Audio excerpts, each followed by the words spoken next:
You need it because our very first question inside here is the beginning of our message today is what gives you hope? What gives you hope? That's the very first question, recalibrate question. We're going to go through these three as we delve further deeper into Daniel and into the whole series on resiliency.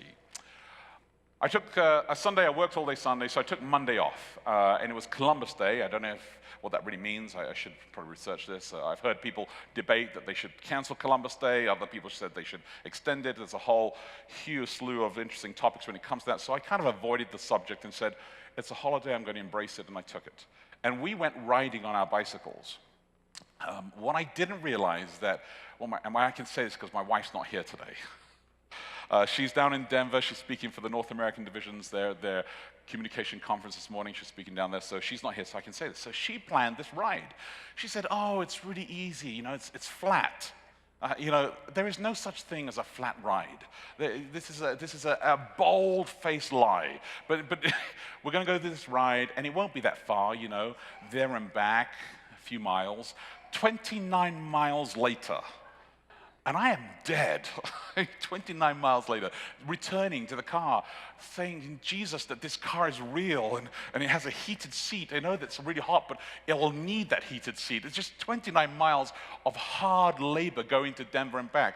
I got to Denver, I was so tired that even when we ate lunch, I was like, I'm just going to have a salad.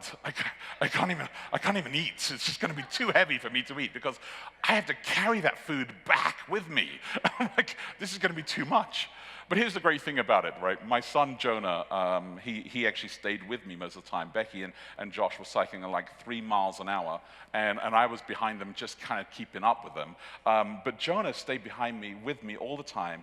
And Jonah's like the zip. I mean, he's just easy. Any hill, he's like, let me show you how to take it. Boom, and he just flies up the hill. And I love going down the hill. It's great. I really enjoyed that element inside it. But he had such a great spirit about him. He was just so kind, so gentle, constantly encouraging me, saying, this is possible. You can do this, Dad. Stay with us. I'm constantly saying, man, if I could find a road and I could call Uber, I would find a car that takes a bicycle. I would go back straight away, and this would be perfect. But my son, Jonah, just kept me through the whole 29 miles, side by side, the whole thing. And I thanked him dearly for that because it was demoralizing and depressing. And hope is so important when you know that you have no idea when this road is going to end. And I really didn't. At one point, I think I did stop Jonah, and I called Josh and Becky, who were like, I think at the park, lying down on the grass, sunbathing.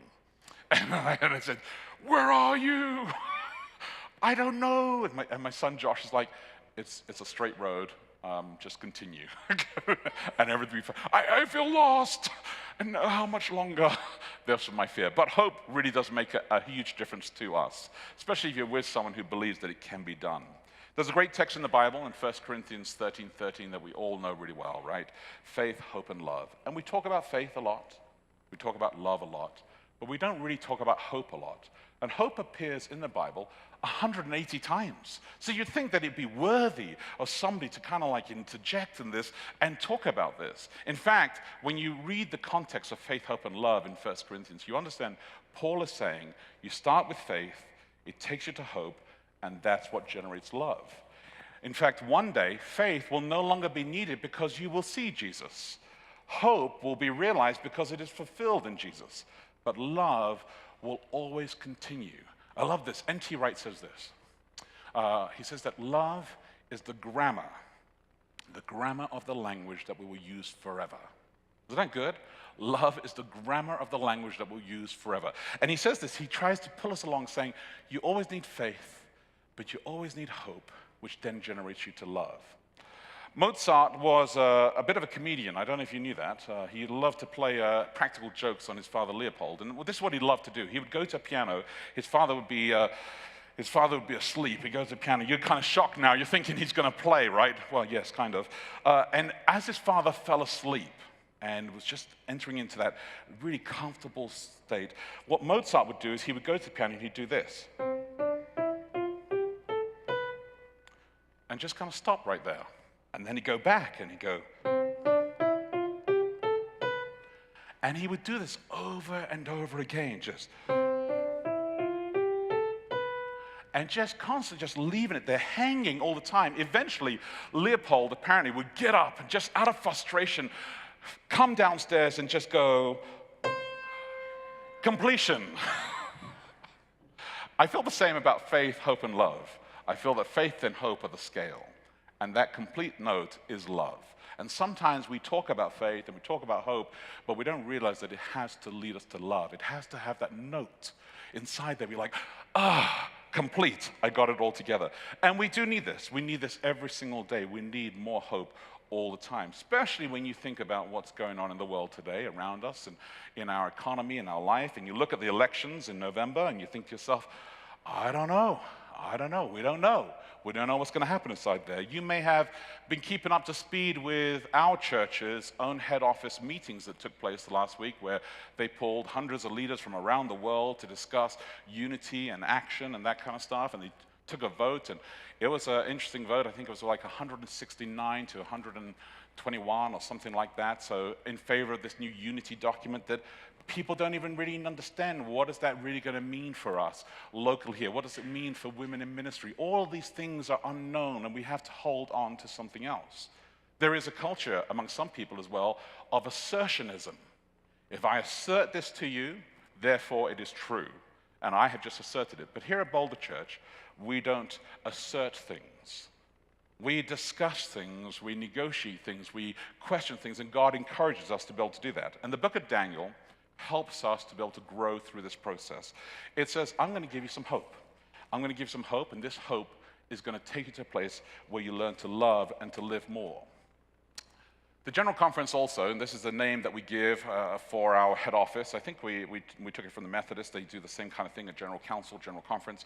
And they met as well, and they were discussing the methods of bringing people to faith. The term that they would use would be evangelism, would be the technical jargon they would do this. And they said that our current methods of what we do to bring people to a space where they can discover God and say, I want to follow Jesus Christ, and I want to belong, and I want to actually be engaged in this, has a result right now of 49% success. So 51 people out of every 100 leave. They come in, they hear, and after a while, they leave. 51 out of every 100 people. And I was challenged just a couple of weeks ago. Somebody wrote to me and said that they wanted to know what I'm doing about the bleeding at Boulder Church. And I shared with them that I haven't seen any bleeding at Boulder Church, because this is what I believe about bleeding. And let me articulate what I mean by that. They were concerned that people were transferring, moving from Boulder Church to another church. And I said, that's fantastic. Right? Because they're following God. What they don't like here is one thing, and if they don't like that one thing, let them go choose a church where they feel happy every single weekend and enjoy worship and are involved and engaged. Now, if somebody came along and said, I don't want to follow God anymore, that's bleeding. That's bleeding, and that worries me. That keeps me up late at night. But anybody else, I'm really happy for them. I'll give you an example. Last week, I met somebody who came to visit the church for the first time, and somebody introduced me to them. They were sitting over there in the corner, and they explained to me straight away, they were very offended that I wasn't wearing a tie. And this was a big deal to them. And I said to them, well, I understand, and believe me, I have a lovely collection of ties. I love ties. But I explained this little secret to them. I believe that when you wear a tie, you actually have to have a shirt that closes, right? Right here. You see the space? That's not a good close. A good close goes all the way across. That's a nice, tight close on the neck of a shirt. But when you have a development, and you know, the development, you know, is growing, and it's, you know, it's happy. And when that happens, shirts are not designed that way. So you have to get custom-made shirts. And I was like, that's kind of a bit difficult, a little bit expensive. So my shirts always have a very large neck, but they feel good here, right? You understand? So I said to the guy, that's why I don't wear a tie. It's not that I woke up one morning and thought to myself, no tie. This is a theological statement, no tie. It's that actually this doesn't fit. And so if it did, I'd be really happy with it because I like ties. I mean, Elias doesn't like ties that often. I think I've seen him wear a tie once. But notice how, twice. But notice how he can close his shirt. I am so jealous. Okay, so I explain this, but these are personal preferences. Do you understand? So people make personal preferences about what they think is right and what they think is wrong, and they transfer, and that's okay because I'm happy with them. Now let me give you a little reality check here. New generation coming through the church, new generation in life. They are referred to, when they do surveys about their religious affiliation, they are referred to as nuns. Not as the Catholic nuns, but N-O-N-E-S, nuns, the plural of nun, effectively. And the reason is because when they are asked to select, am I Methodist, Protestant, whatever it may be, Baptist, Seventh-day Adventist, they prefer to select none of the above. No religious affiliation whatsoever.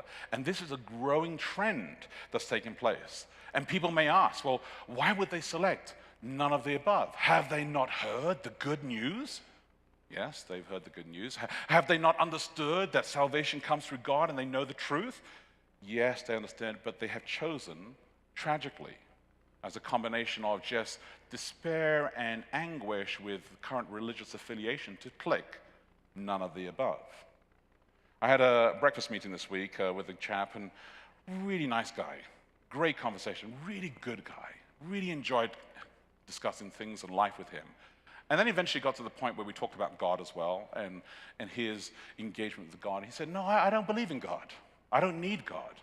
And I was kind of like, all right, well, explain that to me. And he tried to articulate where he stands on this view of what he believes about God and not about God. And then he said, I had a friend of mine, a Catholic priest, who came to me and said to me this. He said, look, you have two options. You could choose to believe in God, and hey, if it works out, it works out. Or you could choose not to believe in God, and if you find out that you were wrong, well, there's some problems inside there, right? So he said, logically, just reasoning, surely you should believe in God.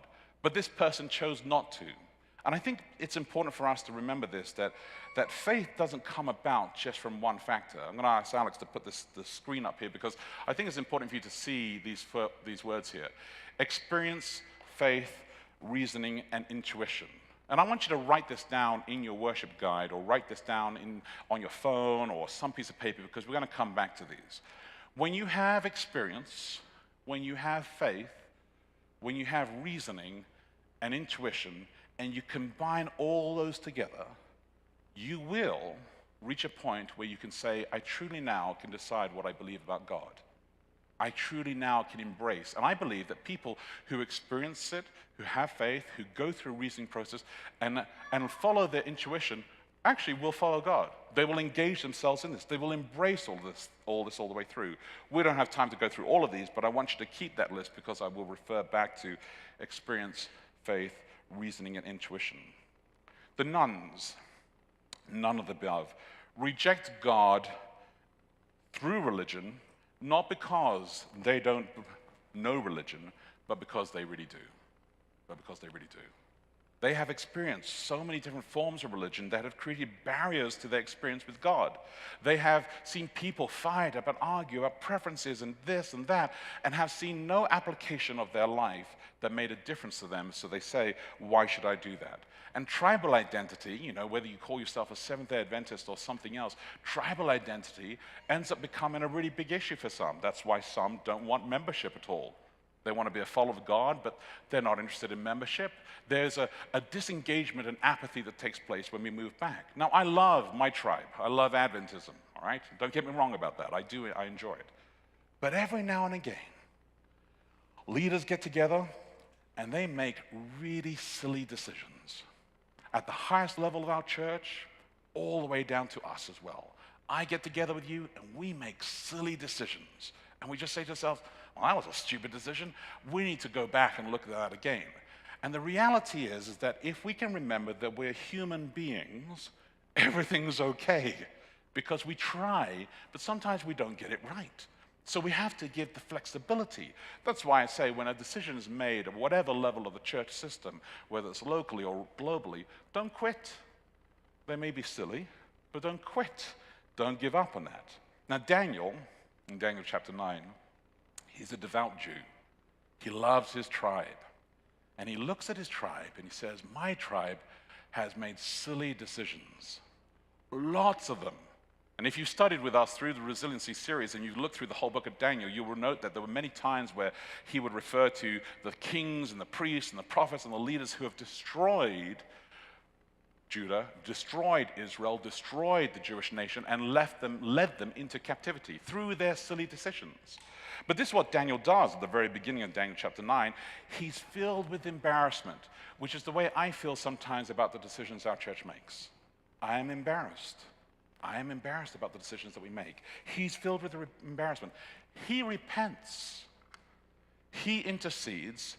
He says, I am Jewish. He says, this is my problem. This is my tribe. And dear God, forgive me and them. So when you're upset about a decision the church has done, do you say it's your problem? Or do you say it's just them?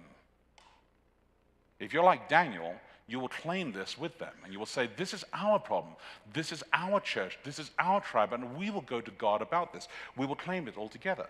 And Daniel does this. He places all of his hope into God, which brings us to question number 2, the big question in the middle here. What makes you question hope when all of Daniel's experience has been always to place his hope in God? What makes you do that? Well, Daniel, as you see, as we've seen in the last few weeks as well, he spends a lot of time where God is trying to help him to understand how hope builds up. In the first 4 chapters, Daniel 1 to 4, as I said before, that Nebuchadnezzar is the main story inside there. You've got a guy who says, this is not my God, this is a good guy, I'm not too sure, and then eventually he assents to and says, this is my God and I will follow him. But there are sub-stories inside there, phenomenal stories inside chapters 1 to 4, included above and beyond Nebuchadnezzar as well, including that God is in control of everything. He sets things up and victory will come. One day there will be a rock, it will come, it will carve out, the whole statue will be dissolved, and the world will be recreated. And he's saying this in Daniel chapters 1 through to 4. Then we got to chapter 7 and 8, because we're going through this in chronological order, right? We're going through the story of Daniel as it goes through. And 7 and 8, tons of great detail. You look at Daniel chapter 2, the statue, then you explode it into intense detail in 7 and 8.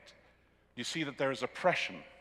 You see that there will be a period where it just seems like forever will last, where God will be suppressed, where he will not have the freedom to be able to communicate as he wants to with the people. But yet God says there's going to be victory. Daniel, of course, listening to these visions, seeing these visions for the first time in his life, he leaves perplexed by the end of Daniel chapter 8. Then we went to Daniel 5:6, which is a few years later, and you start to see that Daniel is going through these ups and downs. He's rejected sometimes, he's accepted sometimes, he's promoted sometimes, he's demoted sometimes. He's constantly just experiencing the turmoil of life that everybody else experiences as well. And as he's going through all of this here, you understand that he goes through this deep crucible, just like his friends did in Daniel chapter 3. And through that deep crucible, he has this incredible strength that God gives him, and he comes out of it and he is delivered. It's not long, though, from Daniel 5 and 6, until you get to where we are in Daniel chapter 9. From that period of that vision where he's worried about what's going to be, it's 9 years pass by, 9 years pass by. 9 years of Daniel wrestling with God, saying, God, what did that 2,300 mean? Really? Is it that long? I don't understand. Why did you give me this vision? And God doesn't give him the answer for 9 years. There's a reason why this is coming, because God wants him to get into a space where he's ready to understand that something amazing is happening. And this is what happens. The prophecy that he understood, that Daniel grew up, remember Jeremiah was his hero, this other prophet, and he watched this prophet, and the prophet said, you will go into captivity, you'll be there for 70 years. Daniel's now coming to the end of the captivity. He's like, we're going to go back to Jerusalem. This is fantastic. He's in his 80s. He's like, yes, at long last, the prophecy will come true, and all will be well. And God says, no, you will go back to Jerusalem. Some of you will go back to Jerusalem. But this prophecy is to usher in, is to be a marker for something far larger that Daniel, I want you to start to piece together inside here. And that's where we dive into Daniel chapter 9, verse 22 and 23. So if you have your Bibles, pull it out. In the pews, the Bible there is page 833. Page 833. And we're going to be in Daniel chapter 9, verses 22 and 23. I hope you've been enjoying the daily walk. There's a lot of stuff that we cover inside the daily walk that I don't cover inside the message here, and so it helps you to be able to connect with where we're going with this, but I'm going to pull it all together right now so that we'll see where we go with this. Daniel chapter 9, verses 22 and 23. He made me understand, speaking with me and saying, "O Daniel, I have now come out to give you insight and understanding. At the beginning of your pleas for mercy, a word went out, and I have come to tell it to you, for you're greatly loved. Therefore consider the word and understand the vision." There's this little parallel that the angel is saying to him. Insight and understanding. Word, understanding, and vision. This is one of the first places where you get the beautiful combination of faith and intelligence coming together. And I wrote this in the daily walk for you, but it's where faith and reasoning. Remember those 4 words that we put up? Let's see those 4 words again.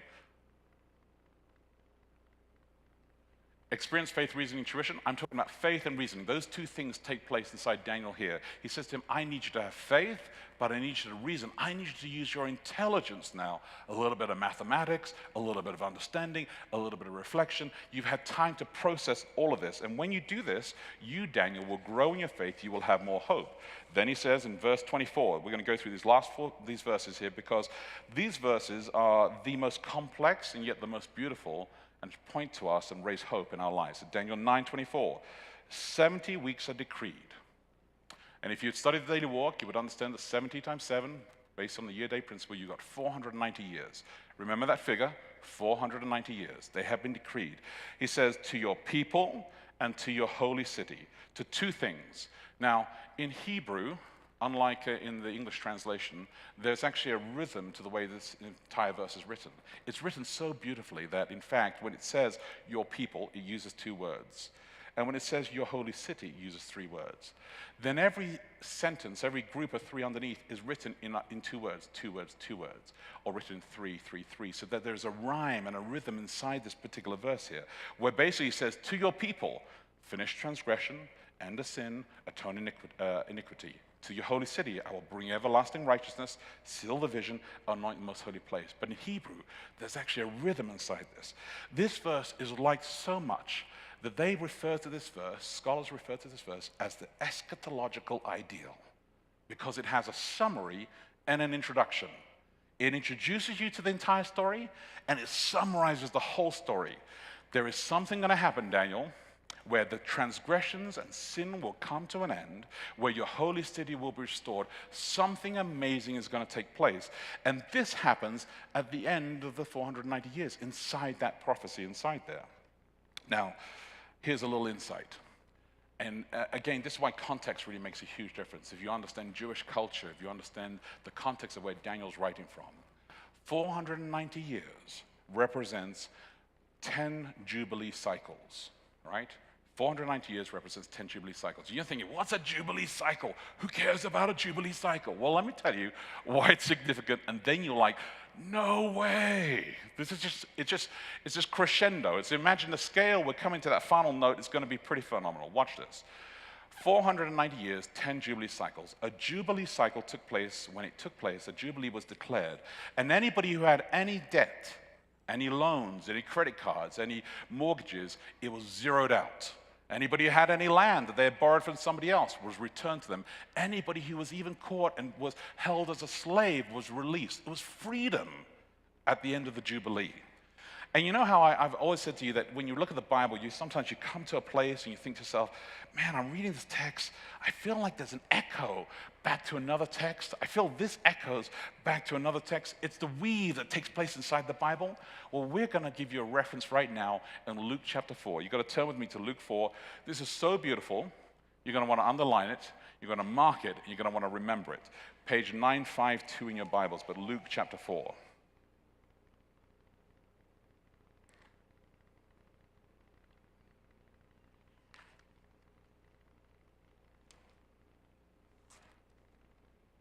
And I don't want you to lose Daniel. We'll come back to that. But here's the echo. So I'm giving you the preview so that you get, so when you read this text, you'll say, I know where this comes from, right?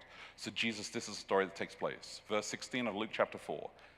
And he came to Nazareth, where he had been brought up. And as was his custom, he went to the synagogue on the Sabbath day, and he stood up to read. This is what they did. They often would sit down in the synagogue. They would sit opposite each other, looking at each other. Somebody would get up. They would open the scroll. They would read the text, and then they would dialogue about it, just because the text was the source. And the scroll of the prophet Isaiah was given to him.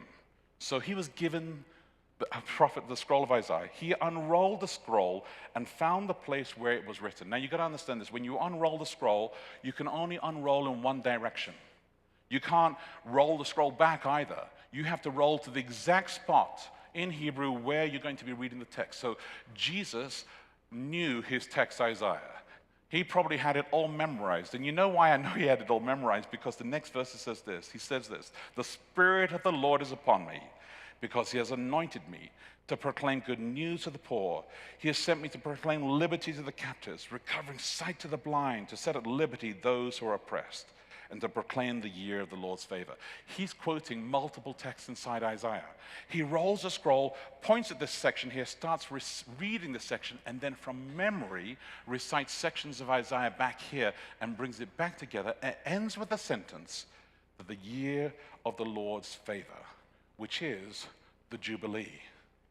So he's telling them, I've arrived, all right? I'm about to tell you that I'm going to declare the year of the Jubilee. I'm about to tell you that there is going to be freedom. There's going to be a resetting of the clock. I am quoting Isaiah that you have looked to, and I'm telling you, I am the fulfillment of this prophecy. This is what he's doing, and this echoes us back to Daniel chapter 9. So go back to Daniel chapter 9, because you're thinking, well, when does it start? How do you know that this all takes place? Well, wait for it. Daniel chapter 9, verse 25. "Know therefore and understand," remember, intelligence and faith, reason it through, "that from going out of the word to restore and build Jerusalem to the coming of anointed one, a prince there shall be 7 weeks, then for 62 weeks, and it should be built again with squares and moat, but in troubled time." He says that there's going to be a decree. And when this decree comes out to restore Jerusalem, you know you start the countdown clock. So we looked back and we looked at the Bible, you look at Ezra and you look at the Bible and you start to work out which decree is taking place, and you work out that it is 457 BC, in the fall of 457 BC. Then you do a little bit of math. It's not very hard. 62 plus how many? Plus 7. How much is that? It's close. 69. That's what I guess. All right, 62 plus 7, 69. You work out the weeks, you end up at 483 years. You work from 457 BC, 483 years. You end up at AD 27. This is the final week. And AD 27 is when Jesus is baptized, right? And then you watch the entire thing, the final week, the 7 years. By the end of the 7 years, Stephen is stoned, and the entire thing takes place. But there's more. Verse 27 says this of chapter 9, "And he shall make a strong covenant with many for 1 week. And for half of that week, he shall put an end to the sacrifice and offering." And right at that point, in the middle of the week, Jesus is crucified. 3.5 years into his ministry, Jesus is crucified. It's the same term that's used in verse 26, the cutoff that takes place is referred to in Isaiah 53, verse 8. Jesus dies on the cross. And at that moment, when he dies on the cross, the curtain in the temple, which, by the way, was not just a thin piece of paper. This curtain was multiple sheets, that it was the thickness of a hand. That's how thick this curtain was. This curtain, thick like this, woven with gold and silver and all sorts of incredible thread of beautiful, beautiful things. This curtain is ripped in half, and the most holy and the holy is opened up, because now the sacrificial system is over. Because at 6 p.m. on Friday, on AD, that date, right there, in the middle of 3.5 years, in that period right there, Jesus is crucified, and the hope of the world is declared. So I question this question. Why are we struggling with hope? Why is the world still struggling with hope? Why is it that the New York Times this year in April recorded that we have had the highest level of suicide in the last 30 years than ever before? What is going on with the world where everybody's feeling this way? Why is it that fiction focuses on so much despair and alienation? I'm talking about the movies and all the books that are coming out on bleakness. The girl on the train, she's lost, and it's just terrible, and despair all the way through, and betrayal and murder. Why is Breaking Bad and House of Cards, the anti-heroes, the heroes? people who are manipulative, who try to work through all sorts of evil ways, become like the people that we admire? What's going on in the world where we just kind of lean to something so dark and bleak, and zombies are so popular that everybody wants to see people half dead? Who wants to go to a morgue? I don't get it. But there is this deep desire inside there, and we think that it doesn't affect us. You think that you spend hours reading and watching, and it doesn't affect your soul, it doesn't affect what your character is, it doesn't affect what you believe. This country, one historian says this, was birthed and has gone through three major phases, this country. It started off with God, nation, and self. When it started off, it believed that we were a place of freedom, where people could worship God and be free and exist this way. And then it became the nation, where we're going to be the best country there is or ever is in the entire world. And it sure did rise above so many other places. But today, it's overwhelmed by a desire of self. We're all about ourselves now. Not about our nation, not about our God, not about anything else. We're about ourselves. We are the place where everything is about ourselves. You know that there are nearly 200 million blogs. You know what a blog is? People get online and they vomit. Blah, blah, blah, blah, blah, blah, blah. That's what they do. Like, oh, I saw a tree. Blah, blah, blah, blah. And they write this stuff because they want somebody else to read that they saw a tree. There's just a kind of despair taking place inside our lives. We have 1.71 billion Facebook users who are active, let alone all those who are not even active that just occasionally get on. Active users, 1.71 billion people who spend all of their life trying to say, this is what I'm doing today. This is what the thing is with Instagram and Twitter and all social media. And I'm part of it. I know. I agree. It's all part of it. We're all part of this vacuumous that focuses on self so often. And yet, new generations are coming through, growing up, and they're saying, I don't know if we're leaving this country or this world better than when we arrived in it. I don't know. You know, because 2-3 generations back, they were said, we are progressing, we are growing, we're becoming a better nation. Now, is it getting better? Why is this new generation coming up saying, I'm going to hold off on marriage, I'm going to hold off on career, I'm going to hold off on house, I'm going to hold off on kids, I'm going to hold off on everything because I am uncertain. I reached out to Jim Fazio to ask him to check this figure for me because I wasn't sure if it was accurate, to just check how much cash Google has in the bank. Right now, Google has $67 billion in the bank. Most businesses, when they're thinking of investing, is that they take their cash, they take some risk, they invest, and they try to generate income off of that cash. Why is it that Apple and Google and all these big companies are hoarding their cash? In the lowest interest rates ever, they're holding their cash, saying, I don't need to earn any money on this. Because they, I tell you this, are scared of the future. They have no hope. They don't know. They're just like, let me just keep cash. Apple was at one point saying, you know what, we've got so much cash, we could just just replace your computer. A few years ago, if you had a problem with an Apple computer, you go in, we'll just give you a new one. Because we've got so much cash, we can handle this. Now they've kind of slowed down on that policy, but they're hoarding all their cash. There is the sense that I'm just not too sure about the future. I don't have the kind of hope anymore. With all of our science, we looked at Hurricane Matthew coming across. Everybody got to evacuate if they wanted to. Everybody got to be told and warned about this. But with all of our technology, with all of our ability, we could not stop $4 to $6 billion of devastation because we can't control the wind. We can tell you the wind exists. We can tell you what it looks like from the sky. We can tell you where it's going to hit us. But we can't do anything about the nature. And how much control do we truly have of the life that we have right now? I don't know. I think it's because we have actually tried to make hope ourselves. We've tried to make ourselves the heroes. We've tried to make ourselves the ones that we should be relying on. We're going to ground this. I'm going to make sure that I have my retirement fund so that I can retire and I can look after myself and not be a burden to my kids. Eli and I were just talking about this in Social Security yesterday, and you were showing me, what was the figure, the date? 2034, where they reckon that Social Security will end, run out of cash. I mean, who knows what's going to happen, right? There is so much uncertainty, yet there is only one thing that we can hold on to with certainty. and that is God. That is the reality of Jesus. And this is what Daniel is trying to say. I want you to understand that I can tell you with precision that something's going to take place inside here. So the question that we have to ask ourselves is question number 3, the final question for this morning. How do you claim a new hope? How do you claim a new hope? Remember that something amazing took place at 6 p.m. on Friday, AD 31. And I think sometimes we think about the cross, and what we think about is salvation, and we diminish it right down to just personal salvation. Jesus died for me, and that's what it is. In 2 weeks' time, I'm going to address what the cross really means. And you can come here, we can enjoy the conversation, and we're going to just try and open up a wider conversation on this kind of thing here. But there's something amazing took place at 6 p.m. on Friday. And to understand this, you need to go with me to Revelation. Now, I know you're thinking, hang on a second, we're going to go to Revelation. We're going to do that in January. I know this is a sneak peek. Revelation chapter 12. So turn with me there, page 1136, last book in the Bible. You can then work backwards until you find Revelation chapter 12. And these are the verses that I want us to focus on a little bit just as we wrap up this morning. Revelation chapter 12, verses 7 to 13.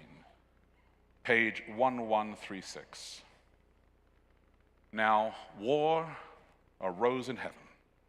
Michael and his angels were fighting against the dragon, and the dragon and his angels fought back, but he was defeated, and there was no longer any place for them in heaven.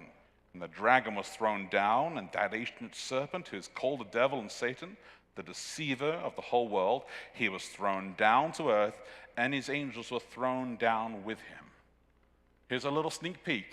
When you study the Daily Walk next week, and you look at Daniel's chapter 10 to 12, you will start to understand that Michael is Jesus. All right? I'm just letting you know in advance, so you're kind of like not surprised, like, I got that. I'm ahead of the game. I don't even have to read that paragraph. He is Jesus. So Jesus has war with Satan. And then verse 10 says this, and I heard a loud voice in heaven saying, now the salvation and the power and the kingdom of our God and the authority of his Christ have come, for the accuser of our brothers has been thrown down, who accuses them day and night before our God. I believe that this battle took place after the cross. This battle takes place after the cross. Friday, 6 p.m. Christ ascends after resurrection, ascends, and there is war in heaven. And this person who is the accuser, for those of you who go to some of the traditional Bible study classes that we have here afterwards, you'll be studying the book of Job, then you will remember Job's chapter 1, the very beginning there. You've got somebody who walks around, roams around, Satan, who says, I own this planet. This is the accuser. He accuses Zechariah chapter 3 that I included in the Daily Walk. He throws excrement on the high priest. He kind of to discolor everything that's going on inside there. This is who the accuser is. And then verse 12 says this, therefore, rejoice, O heavens, you who dwell in them, but woe to you, O earth and sea, everything that we know, earth and sea, for the devil has come down to you in a great wrath, because he knows that his time is short.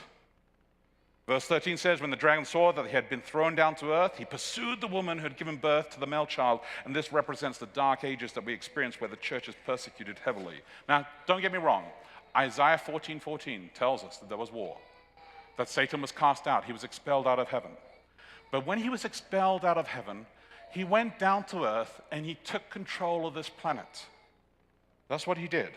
And so Jesus himself recognizes this. You know when Jesus is in the wilderness in Luke chapter 4, and we had read verses 13 to 19 earlier today, but Luke chapter 4, when Satan comes to him and says, I have this planet, and I wish to give it to you if you will bow down to me. He's not lying. He owned the planet. The planet is his. He walks to heaven and has a discussion and represents heaven inside there.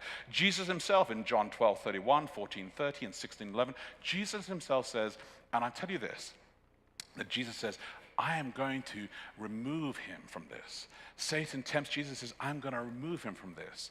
But then you're thinking to yourself, is this really true? Could that battle have taken place back there? Well, turn with me to Paul's writings in Ephesians chapter 1. We did a whole sermon on this, page 1079, but Ephesians chapter 1.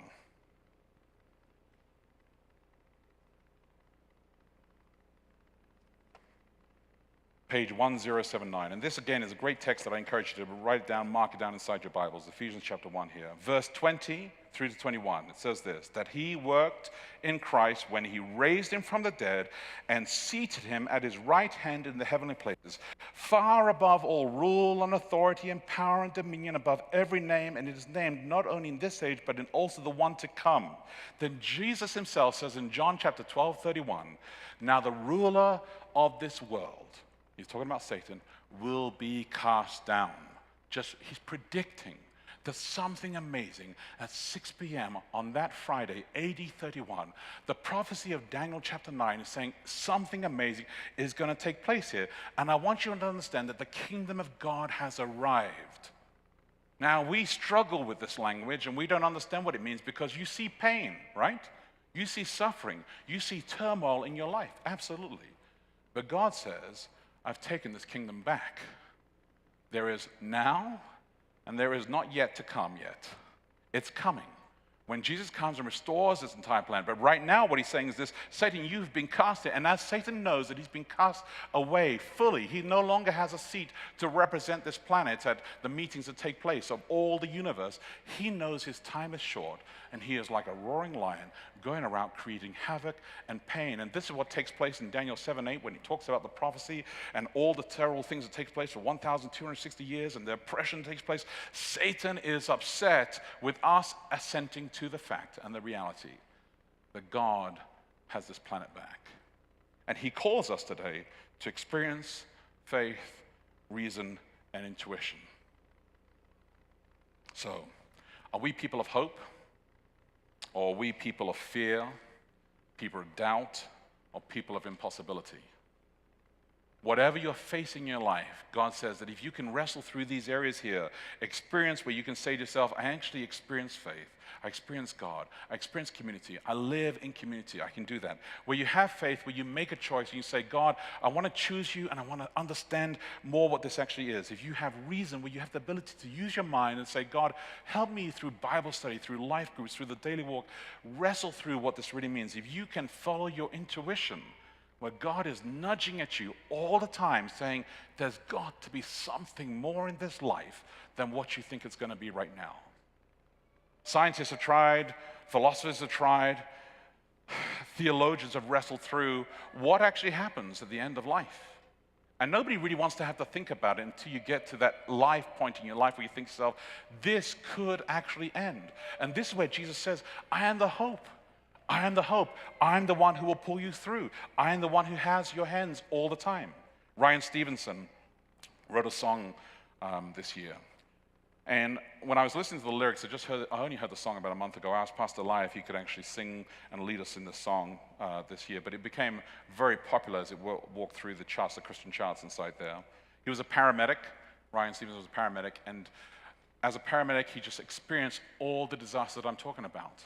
All the things that you experience in your life, all the things that happen to your friends and to those around you.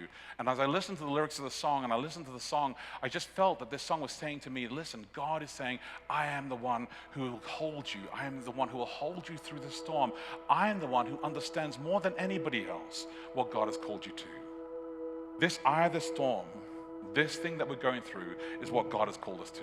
Now, I don't know where you are, and I don't know what you're holding back, whether you look at yourself and you say, I need more experience, I need maybe more faith, I need more reasoning, or I need to just follow my intuition. But I'm telling you this, that God has been calling you, nudging you from the day that you were created, saying, there's only one path really available. That path is with Him. There is only one hope, and that hope is to stay connected to Him. So, if you're not sure how to experience it, how to actually grow your faith, if you're not sure how to reason through this, if you're not sure how to actually grow in Jesus Christ, following the intuition of the Spirit talking to you, then take out your worship guide, fill in your connect card, place it in those altars over there, our connection points there, place it inside there, and let us know, because we will come and help you. We'll help you in that process. I tell you this, there is no greater joy, no greater moment in our life when you say, I embrace God. When you embrace God and you live with God, there's no greater hope that we have. And that's the promise of Daniel chapter 9. God says, I knew it before it happened. I'm letting you know, Daniel, that you're ushering something amazing. The year of the Jubilee, the celebration that this kingdom is back and God is going to restore it one day. And I tell you, my friends, we are not far from that. We are not far from that.